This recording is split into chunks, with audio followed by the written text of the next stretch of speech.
Now let us discuss about measurement of high and low pressures. So let us first discuss about measurement of high pressure. So conventional pressure measuring devices such as strain gauges can measure pressure up to 70,000 megapascal. But if the pressure is more than 70,000 megapascal, then such strain gauges cannot be used for the measurement of such high pressures, because if we apply such a high pressure on strain gauges, then the wires of the strain gauge may get destroyed. So therefore, for the measurement of very high pressure, that is above 70,000 megapascal, the electrical gauges, which works on the principle of change of resistance with change of pressure, are used.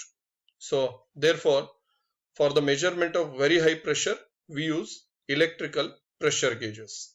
And these electrical pressure gauges, again similar to strain gauges, they work on the principle of the applied pressure can be measured in terms of change in the resistance.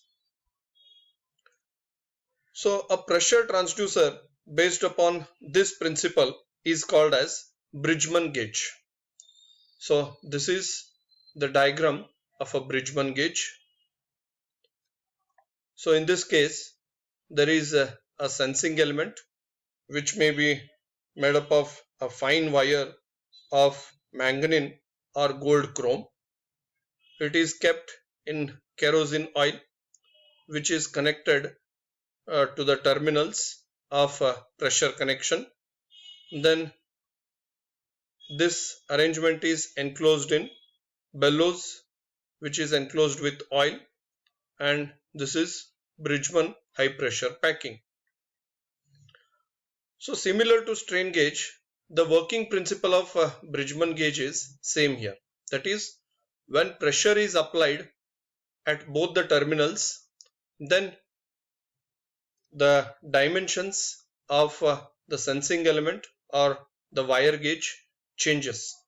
So because of which its resistance changes.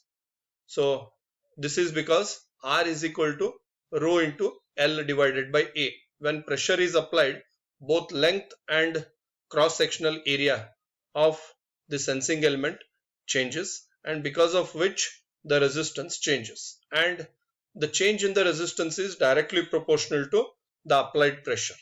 As more pressure is applied, so the resistance change is high. So therefore here the applied pressure can be measured in terms of change in the resistance.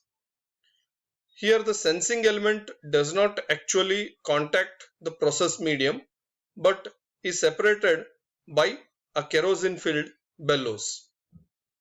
One end of the sensing coil is connected to a central terminal, while the another one is grounded.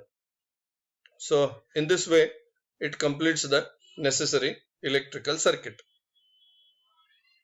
The advantage of this Bridgman gauge is it is commercially available with scale up to pressures of 15 megapascal with more accuracy, and it has got a very good dynamic response.